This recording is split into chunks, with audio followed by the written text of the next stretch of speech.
a été démarché par le parc amazonien de Guyane pour venir faire une thématique autour des étoiles. Ce matin, j'ai eu la chance de rencontrer les élèves de l'école. On a parlé du système solaire, de notre place dans l'univers, la structure de l'univers.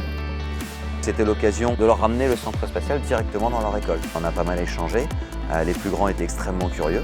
Ça a été l'occasion d'ouvrir aussi un petit peu sur les débouchés professionnels. Il y en a plusieurs qui avaient envie de voir ce qui était possible de faire pour intégrer le spatial. Et ce matin, on a pu observer notre étoile à nous, la plus proche, qui est le Soleil.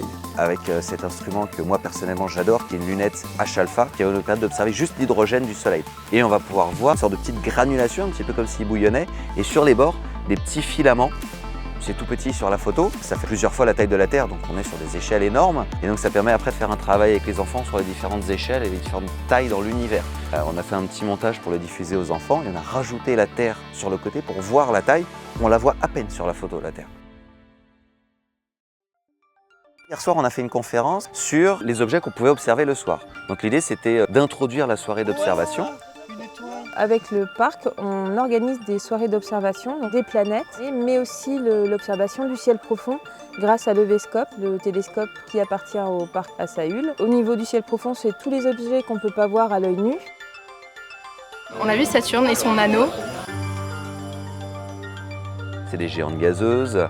Sur celle-là, on ne peut pas marcher. C'est de gros nuages. Jupiter et ses 4 lunes.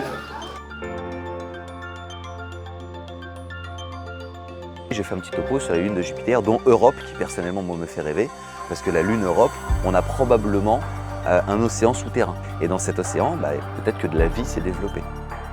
Saül, c'est une des communes où il y a le moins de pollution lumineuse. Dans une grande ville, on va pouvoir observer de 1000 à 3000 étoiles à l'œil nu. Dans un ciel très noir comme ici à Saül, on peut monter jusqu'à 10 000 étoiles observables à l'œil nu. Et ici, on a un ciel qui est absolument dantesque, qui est merveilleux.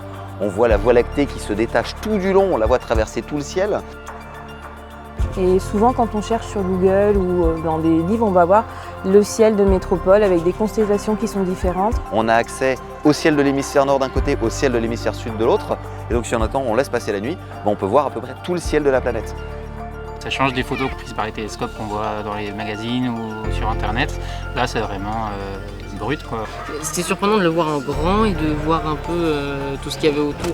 Et les gens sont vraiment émerveillés, fascinés. C'est même presque incroyable de se dire que ce qu'on voit à travers le télescope, c'est la réalité.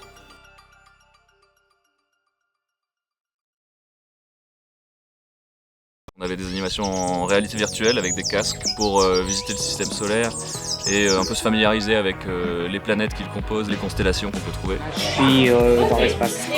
Je vois les planètes et le soleil. C'est beau? Oui. On s'immerge vraiment dedans et tu vois les planètes arriver à toi, c'est super, c'est trop bien. Donc dans les casques, on pouvait aussi, pour les plus téméraires, se déplacer dans la Station Spatiale Internationale. Et aussi, dans une expérience plus paisible, se déplacer dans toute la Guyane via des photosphères qu'on a prises en drone pendant nos expéditions. On a pu faire des décollages de fusées à eau avec les enfants pour expliquer le principe, comment ça marche physiquement. Comme d'habitude, je pense que les enfants ont préféré les fusées à eau.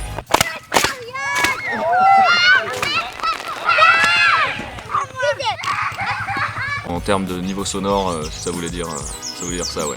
La culture scientifique, c'est un enjeu de société qui est très important. On a de plus en plus une connaissance qui est apportée par des médias visuels. Et d'avoir une connaissance qui est apportée toujours par l'enseignement et qui permet ensuite de départager le vrai du faux reste un enjeu important en France et dans le monde, bien sûr.